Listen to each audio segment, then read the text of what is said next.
Di Sahih Muslim itu ada cerita, ini termasuk hadis pegangan kan Sahih Bukhari Muslim. Itu ada cerita seorang sujud sama Allah itu kan banget baiknya, sangat baik. Kemudian yang sujud ini diinjek oleh pemuda yang nakal, diinjek. Ketika diinjek, yang sujud spontan ngomong begini, fa wallahi la yaghfiru Allahu laka, demi Allah, Allah tidak akan maafkan kamu. Di luar dugaan, tentu kalau nggak ada sanad, omongan ini normal karena nginjek orang apa? Sujud. Tapi di luar dugaan, Allah mewahyukan ke Nabi di zaman itu, disuruh bilang sama orang yang sujud itu, Allah ngendikan, manggal ladzi yata'alla alayya alla aghfira li fulan faqad ghafartu lahu wa ahbattu amalah. Siapa yang mencatut nama saya bahwa saya tidak bisa memaafkan orang yang nginjek, Allah tersinggung karena namanya dicatut. Saya ini Tuhan bisa menyiksa dan bisa mengampuni. Kenapa sifat saya jadi satu hanya menyiksa? Sifat ampunan saya di mana? Itu kalau nggak sanad tidak bisa. Saya ulang lagi, Allah itu apa?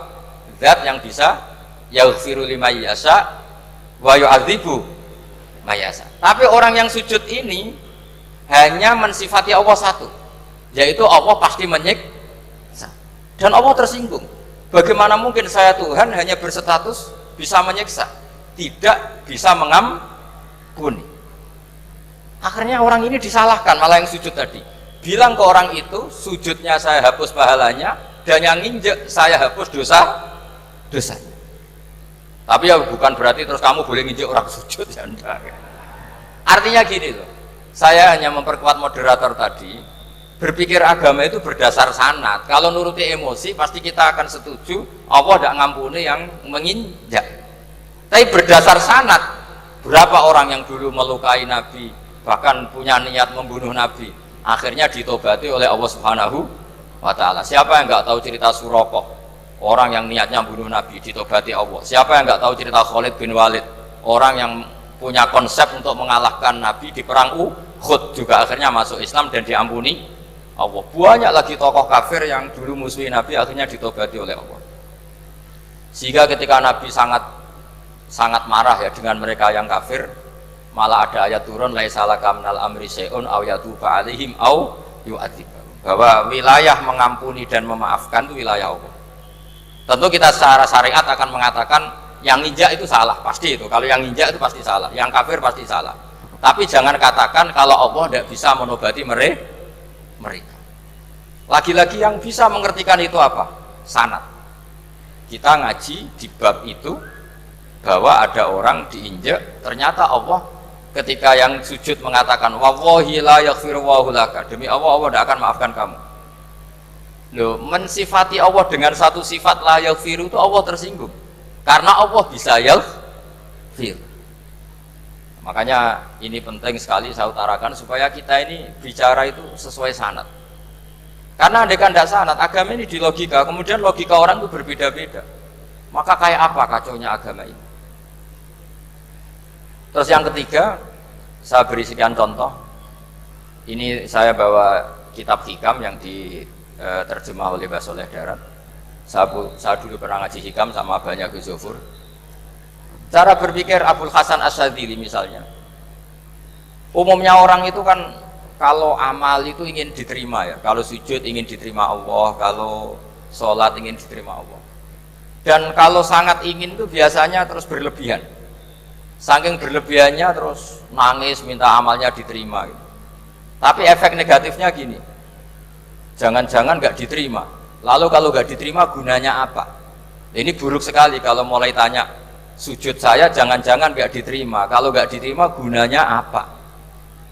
Itu menurut Abul Hasan Asyadzili itu pertanyaan dari setan. Bagaimana mungkin kita pernah menyesal atau menyesali sujud yang pernah kita lakukan untuk Allah Subhanahu wa Ta'ala? Wong dadi kawulane Allah, wis dikai bumi, dikai oksigen, dikai rezeki, tahu sujud, bareng dikasih tahu Jibril, sujud kamu nggak diterima. Wah, getun aku sujud be Allah. Masa sujud sama Allah getun? Maka kata Abul Hasan Asyadzili begini, kafa bika jazaan an radiyaka laka ahlan, cukup sebagai balasan dari Allah yang luar biasa kamu ditakdir sujud. Woi, keren. Coba kalau kamu nanti ketemu Allah, ada orang yang sama sekali di bumi nggak pernah sujud. Lalu kamu ketemu Allah sujud berkali-kali, kemudian dapat kabar kalau sujud kamu nggak diterima. Pantas mana kira-kira? Pantas yang pernah sujud apa pantas yang nggak pernah sujud? Pantas yang pernah sujud. Jika pikirannya Abul Hasan Asyadzili, sudahlah kamu bahagia saja karena kamu ditakdir pernah sujud. Itu satu anugerah Allah yang luar biasa. Kamu nggak perlu terganggu diterima apa nggak diterima. Karena kalau kamu terganggu itu nanti lama-lama mengatakan apa gunanya sujud kalau tidak diterima. Dan itu setan menang kalau sudah ada pertanyaan apa gunanya sujud. Nah, makanya disebut min syarril waswasil khannas. Kata Abul Hasan Asyadzili, waswas di sini adalah setan ngeridu kamu supaya kamu ngeset semua ibadah kamu, jangan-jangan kamu nggak diterima. Kemudian kamu menyesali semua ibadah yang pernah kamu lakukan. Betapa buruknya kita. Wong ngamal apik kok disesali. Makanya saya ini sebagai kiai itu termasuk kiai yang paling sukses ya. Betul. Karena perasaan saya itu sudah sukses dulu sebelum nyata sukses apa enggak penting. Saya sering motivasi santri yang ngapalkan Quran 10 tahun enggak hafal-hafal. Nanti kalau ketemu Allah tetap keren. Pernah ngapalkan kitab saya? Pernah Gusti. Hafal tidak. Tapi kan keren pernah menghafalkan. Daripada sampai ditanya, pernah ngapalkan Quran? Tidak. Kok hafal lagu dangdut? Nah, itu posing sama jawabnya. Tapi kalau santri saya, pernah ngapalkan? Pernah Gusti. Di mana di Guswa? Hafal enggak? Pede saja enggak. Tapi saya mencintai kitab engkau dan bukti cinta saya tak hafalkan. Cuma nasib tidak memihak saya Gusti, kan masih lumayan itu. Daripada ditanya, pernah ngapalkan Quran? Tidak Gusti. Jebule apal lagu dangdut, yang ibu-ibu apal harga cabai, naik turunnya harga berambang. Ini harga sembako hafal, tapi kalau Quran tidak hafal. Nah, pikiran-pikiran kayak Abul Hasan Asyadzili itu harus kita kembangkan. Makanya saya suka sekali ketika Mbah Mun yang sekarang diteruskan Gus Wafi meresmikan Thariqah Syadziliyah. Ya cerminannya kitab Hikam itu yang diterjemah Mbah Soleh Darat. Karena Hikam adalah murid Abul Abbas Al-Mursi. Beliau adalah murid Abul Hasan Asyadzili. Jadi gampangannya kalau sampai ingin tahu cara berpikir Abul Hasan Asyadzili itu ngaji Hikam. Karena Hikam itu cucu muridnya Abul Hasan Asyadzili. Dan itu cara berpikir gampang sekali. Misalnya hubungan dengan Allah. Ilahi kullama akhrosani lu'mi antokoni karomuka. Ya Allah, ketika saya terbungkam oleh kesalahan-kesalahan saya, sampai saya ini merasa tidak pantas minta, tidak pantas memohon sama engkau karena dosa saya banyak. Tapi kata beliau, antokoni karomuka. Tapi saya berani melafadzkan doa itu berdasar rahmat kamu tidak terbatas.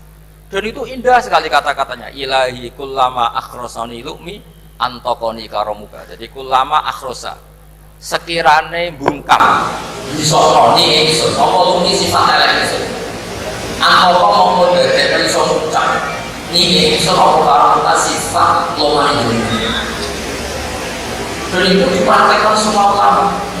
Ya nafsu la taknati min zallatin azumatin al kaba'ira fil kufrani kalamami.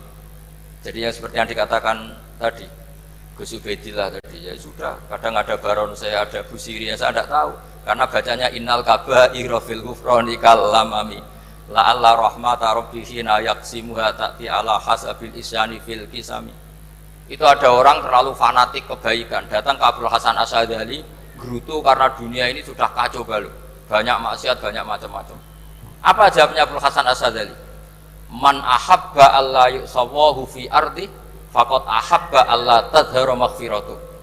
Jadi malah dibalik.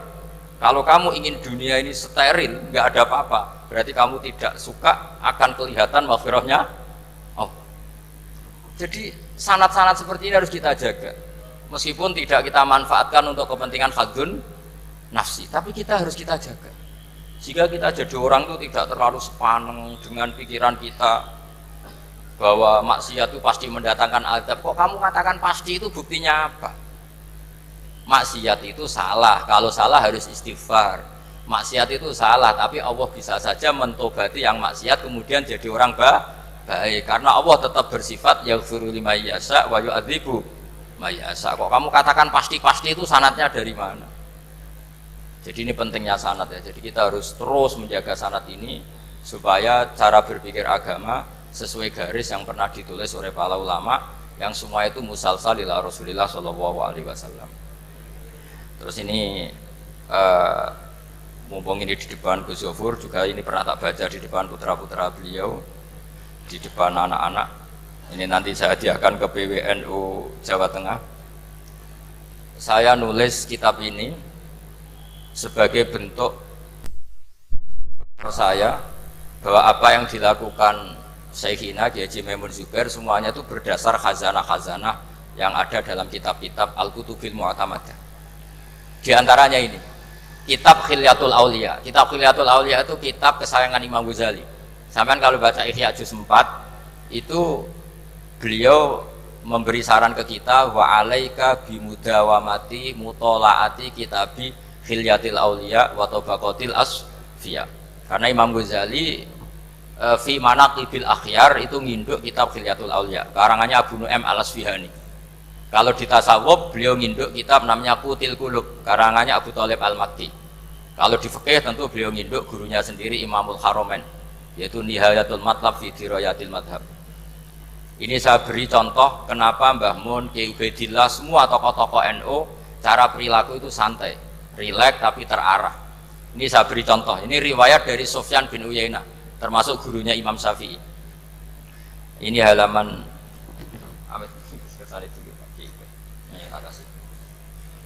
yang pengurusan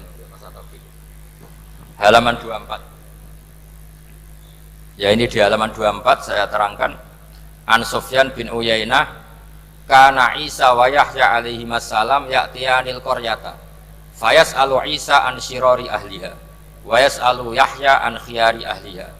Faqala lahu Yahya lima tanzilu ala syirarin nas qala innama ana tabibun udawil mardo. Ini di juz 7 halaman 323. Jadi mulai dulu ulama itu ada yang fokus ngelola orang-orang soleh, tapi ada juga yang mendokteri orang-orang yang macam-macam. Nabi Isa itu kalau di satu daerah tanya, di sini yang orang nakal-nakal di mana? Oh di situ. Terus beliau ke situ. Ditanya Nabi Yahya, kenapa ke situ? Saya ini nabi. Nabi itu biman zilatit tabib. Saya ini ibarat dokter. Tentu dokter itu yang menyembuhkan orang-orang yang sakit. Sehingga kiai-kiai kita itu ya kancanan orang soleh ya mau, bina orang fasik ya mau. Lah yang nggak boleh itu yang potensi katut fasik, itu nggak boleh. Jadi apa ya supaya kita itu melihat sesuatu itu tidak seudon kiai kok berteman orang fasik.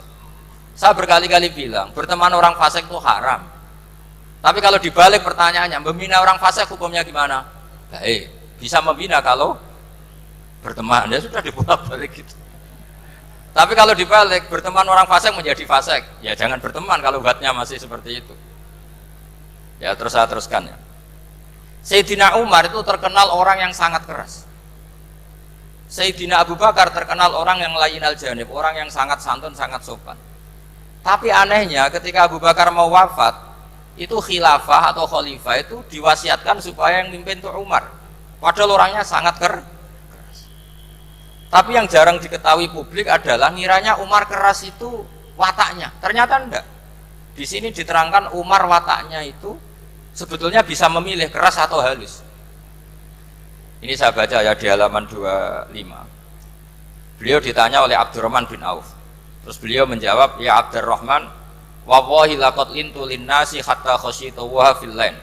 Tsumma staddattu alaihim hatta khasyitu wa fi siddah. Fa ainal makhraj. Terus di sini saya terjemah, saya saat lunak juga takut sebab lunak bisa dianggap pembiaran, tapi saya juga takut Allah saat keras sebab keras jangan-jangan termasuk tanfir, orang lari dari kebenaran. Ya misalnya gini, sampean punya anak putri atau punya ponakan pacaran, datang ke kamu sama cowoknya, kalau kamu lunak pasti ponakan kamu ngira wong Pak D gak apa-apa, padahal Pak D saya itu kiai, ternyata saya gak ditegur. Lunak itu punya akibat dianggap pembiaran terhadap maksiat. Ya. Tapi kalau kamu keras, wah nak nenggonku tak wantemi watu, kan nggak pernah ke kamu, bagaimana bina wong sowan saja gak berani. Artinya efeknya sama, terlalu lunak ya punya efek tidak bisa bina, terlalu keras juga punya efek tidak bisa bina. Maka kata Sayyidina Umar, fa wallahi laqad lintu linnas hatta khasyitu wa fil lain Artinya saat bersikap lunak saya takut Allah karena lunak bisa dianggap pembiaran terhadap maksiat. Sumastadatu alaihim hatta khasyitu wa fi syiddah. Ketika keras saya juga takut karena kalau terlalu keras bisa tanfir, bisa orang lari dari kiai, dari orang soleh. Makanya dalam guyonan-guyonan ulama itu ada preman jagongan di orang-orang fasik. Ditanya, kenapa kamu jagongan sama orang fasik? Kenapa tidak jagongan sama orang soleh? Habis orang solehnya marah-marah terus, lah ini ramah. Makanya saya milih yang ramah saja. Gitu. Itu meskipun guyonan, tapi pelajaran bagi kita. Karena ya memang Quran seperti itu. Walau kunta fadzon ghalidhal qalbi lan faddu min haulik fa bima rahmatin minallahi linta lahum. Terusnya itu. Jadi apa ya? Nah ini kalau nggak ada sanad nggak bisa. Nggak ada sanad nggak bisa. Pasti kita berpikir sesuai keinginan kita. Maka ada ancaman yang keras, man fassaral Qur'ana bi ra'yihi falyatabawwa maq'adahu minan nar. Jadi saya mohon sanad-sanad seperti ini kayak yang dikatakan Umar tadi. Wallahi laqad lintu linnas hatta khasyitu wa hafil lain. Sumastadatu alaihim hatta khasyitu wa fis syiddah. Jadi kita akui bahwa dalam lunak juga ada sekian problem, dalam keras juga ada sekian problem. Terus kita bikin satu metode, satu manhaj yang kira-kira ya sa'iqal lisyaribin atau yang lebih dikenal dengan Islam wasatiyah. Ada tawazun, ada tasamu, ada macam-macam. Ya, saya kira demikian. Assalamualaikum warahmatullahi wabarakatuh.